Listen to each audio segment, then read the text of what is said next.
Bonjour à tous et merci de nous suivre ce matin. Commençons cette autre édition de la revue de la presse camerounaise par le quotidien Mutation qui titre à sa grande une « Kribi Lolabé Grand Zambi, des promesses en fer ». L'entreprise chinoise Sinosteel accélère les travaux d'aménagement des sites en vue du début imminent de l'exploitation, nous renseigne le journal à ses pages 6 et 7. Le récit de l'envoyé spécial du quotidien Mutation est également à retrouver à ses pages. En petite une, enseignement secondaire, 1571 abandons de postes. Le quotidien Le Jour qui en parle également ce matin titre à sa grande une, abandon, 1573 enseignants désertent leur poste. Ces fonctionnaires ont jusqu'au 7 novembre pour présenter les preuves de leur présence. MTN Elite One en petite une, que se passe-t-il à Victoria United et puis emprunt obligataire 2018-2023, le Cameroun boucle le remboursement. À la grande une du quotidien Vert émergent ce matin, enseignement secondaire, inflation des cas d'abandon de poste. Une liste de plus de 1500 noms vient d'être publiée, nous renseigne le journal. Crise anglophone en petite une, Eneo accuse des pertes de 75 milliards de francs CFA en 5 ans. Et puis Gus, la révolution qui vient du simulateur de paiement.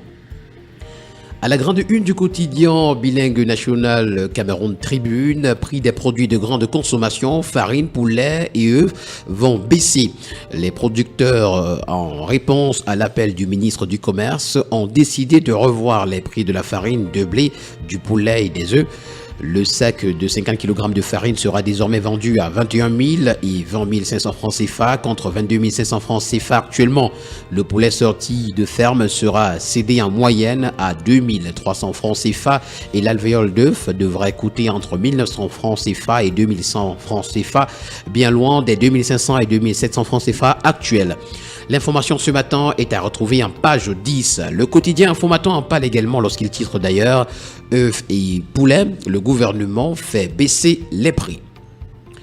Le quotidien Nouvel Horizon ce matin qui parle de politique nous fait savoir que le RDPC de Paul Biya est en mode de mobilisation. C'est l'information qui fait la grande une du journal. Les détails sont à retrouver des pages 2 à 7. Le journal L'Essor, en kiosque également ce matin, fait une incursion au ministère des enseignements secondaires. 1571 enseignants désertent pour le Canada et la Chine.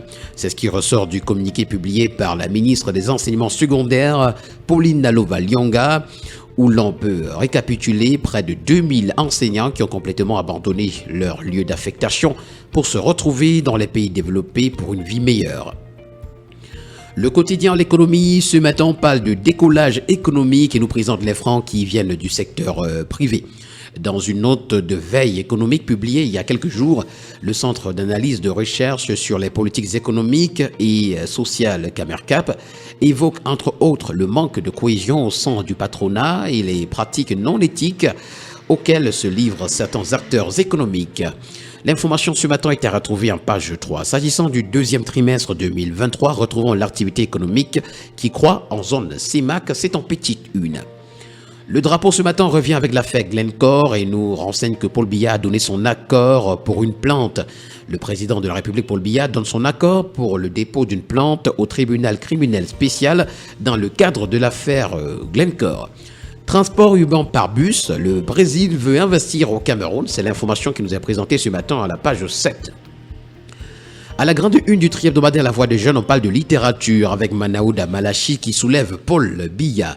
Dans son dernier ouvrage intitulé Les 200 plus belles citations de Paul Biya, le ministre de la Santé publique plonge dans la pensée présidentielle et décrypte les 200 citations les plus marquantes du président de la République. La dédicace de cet ouvrage est annoncée pour le vendredi 27 octobre prochain à l'hôtel Hilton de Yaoundé à partir de 15h.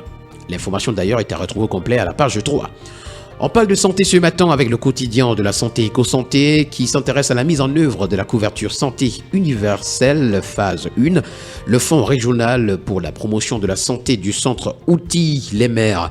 C'est à la faveur de la réunion de sensibilisation des collectivités territoriales décentralisées et des structures de dialogue sur la mise en œuvre de la couverture santé universelle phase 1 tenue hier 24 octobre 2023 à Yaoundé. L'objectif visé à travers ce renforcement des capacités capacité des élus locaux est d'accélérer l'enrôlement des populations cibles de la région du centre à la couverture santé universelle. Il s'agit notamment des enfants de 0 à 5 ans, des femmes enceintes, des personnes vivant avec le VIH et des patients sous dialyse. Formation sanitaire privée en petite une, plus de 90% de leur personnel travaille sans contrat, nous révèle ce matin le journal.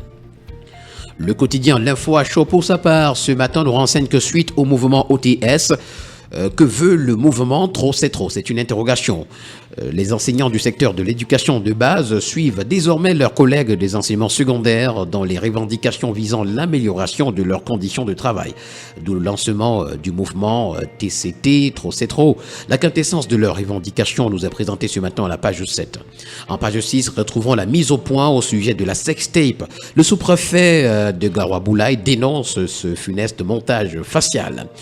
Le quotidien à chaud ce matin a fait sa part s'agissant des enfants incarcérés à la prison de Kodengui. Et d'ailleurs, le quotidien nous renseigne que ces enfants, finalement, étaient sortis de la prison.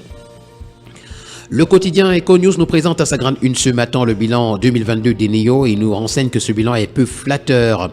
Eneo a révélé des pertes de 75 milliards de francs CFA sur 5 ans dans le NOSO en 2022, tout en convertissant 87 000 fraudeurs en clients et entretenant 3 barrages de production. Pourquoi l'État n'honore-t-il pas ses factures? C'est une question qui retrouve une analyse à la page 4 et 5 ce matin. À la grande une de Ouestéco, le gouvernement durcit le ton sur la crise à Bagam.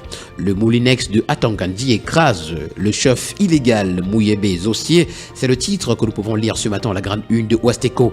10e congrès du SDF en petite une, le candidat Joshua Oshi obtient le soutien des délégués de l'Ouest. Et puis, fausse polémique autour de la construction du péage de Batoufam. Le préfet du Conquis appelle à des excuses publiques pour le docteur Madeleine Chouinté. Terminons ce matin avec la voix du consommateur qui parle également de la régulation des prix ce matin en nous présentant les aveux d'impuissance du mine commerce. Mesdames et messieurs, voilà qui met un thème à cette autre sortie de la revue de la presse camerounaise. Merci d'avoir été des nôtres et rendez-vous demain pour le même exercice. D'ici là, portez-vous bien. Surtout, n'oubliez pas qu'acheter un journal, c'est participer à l'édification d'une société libre et transparente.